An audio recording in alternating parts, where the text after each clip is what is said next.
روزہ رکھا, بڑے چاو سے رکھا, خوب مزے سے سحری کھائی اور ارادہ کیا کہ سارے دن کچھ کھاؤں گا نہ پیوں گا, اور عملاً بھی ایسا ہی کیا. کبھی کچھ کھایا, وہ کھایا کچھ نہیں, پیا کچھ نہیں, دن گزار دیا. لیکن روزہ بہلانے کے لیے اور وقت گزاری کے لیے ماشاءاللہ ایک بہت بہترین آلہ موجود ہے موبائل کا, تو اس کی برق گردانی شروع کر دی. اور اس کی برق گردانی کرتے ہوئے جو جن چیزوں کو اللہ تبارک و تعالیٰ نے دیکھنے سے منع فرمایا تھا وہ مزے لے لے کر دیکھی. تو روزہ تو ہوا لیکن تقویٰ نہ ہوا, عبادت ہو گئی لیکن تقویٰ حاصل نہیں ہوا. تو اب میں اس ایک عام مثال دے رہا ہوں جو ابتلاء عام ہے, جس میں گھر کے گھر میں, گھروں کے گھروں میں جس چیز کا فتنہ پھیلا ہوا ہے. تو بھائی جب یہ فرمایا تھا کہ ہم نے تمہارے ذمے روزے اس لیے فرض کیے ہیں تاکہ تمہارے اندر تقویٰ پیدا ہو. تقویٰ کیسے پیدا ہو کہ اس کی ٹریننگ ہم اس طرح دے رہے ہیں کہ تمہیں کھانے سے منع کر دیا,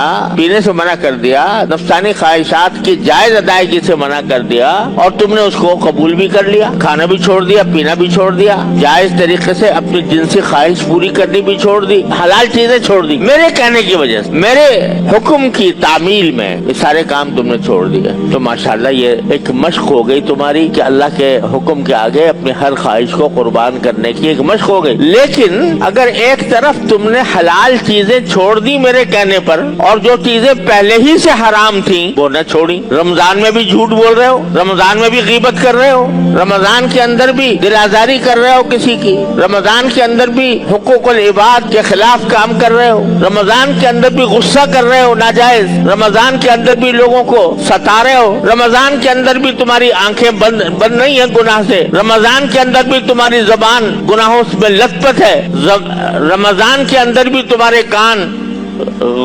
ناجائز چیزیں سن رہے ہیں, غیبت سن رہے ہیں, گانے سن رہے ہیں, موسیقی سن رہے ہیں. کیسا روزہ ہوا یہ؟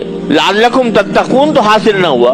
اب یہ ایک بعض گناہ ایسے ہو گئے ہیں, اللہ تعالیٰ اپنے رحمت سے اپنے فضل و کرم سے ہم سب کی حفاظت فرمائے. بعض گناہ ایسے ہو گئے ہیں کہ معمولات زندگی میں داخل ہو گئے ہیں, جیسے پرو دیے گئے ہوں. جب سے یہ موبائل کا فتنہ آیا ہے تو گھر گھر میں, بڑے میں اور بچے میں, بالغ میں اور نابالغ میں یہ وبا پھیلی ہوئی. رکھا اس لیے تھا کہ بھئی تاکہ آسانی سے جب کبھی بات کرنی ہو کسی سے تو بات کروا دیں, کر لیں. سہولتیں بھی بڑی ہے کہ بھئی سہولت, پہلے زمانے میں اگر کسی دور کے ملک میں ٹیلی فون کرنا ہوتا تو گھنٹے تو بک کرانے میں لگتے تھے. آپ لوگوں کو یاد ہو یا نہ ہو, بک کرانے کے پہلے بک کرائی جاتی تھی, ٹرنک کال بک کرائی جاتی تھی. اب بک کرانے کے بعد گھنٹوں انتظار کرنا پڑتا تھا کہ کب کال آئے گی تو میں بات کروں گا. اب صرف ایک انگلی کے ٹچ سے آپ امریکہ بات کر لو, آسٹریلیا کر لو, دنیا کے دور دراز مقامات پہ کر لو. تو یہ سہولت تو بے شک حاصل ہو گئی, لیکن شیطان نے اس سہولت کے ساتھ ایسی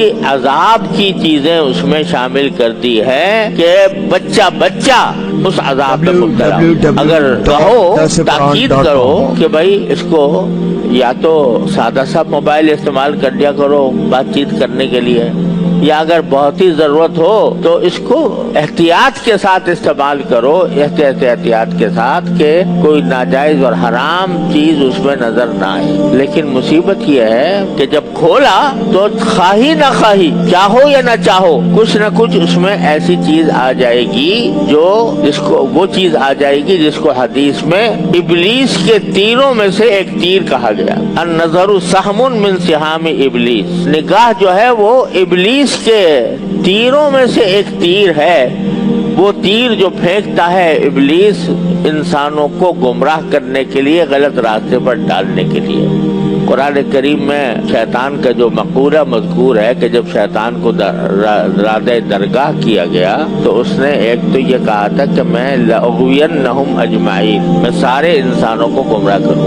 اس کے لیے جملہ جو قرآن کریم نے نقل فرمایا دوسری جگہ وہ یہ میں یہ کروں گا, وَلَأُضِلَّنَّهُمْ وَلَأُمَنِّيَنَّهُمْ وَلَآمُرَنَّهُمْ, کہ میں ان کو آرزویں دلاؤں گا, خواہشات پیدا کروں کہ یہ کام کر لو بڑا مزہ آئے گا, آرزویں دلاؤں گا, یہ کام کر لینا بڑا مزہ آئے گا. وَلَأُمَنِّيَنَّهُمْ لَأُضِلَّنَّهُمْ, پہلے تو یہ کہا کہ میں ان کو گمراہ کروں گا, صحیح راستے سے ان کو کسی بھی جہاں مجھے موقع ملے گا صحیح راستے سے ان کا راستہ ٹیڑھا کر دوں گا, ہاتھ پکڑ کے ٹیڑھے راستے پہ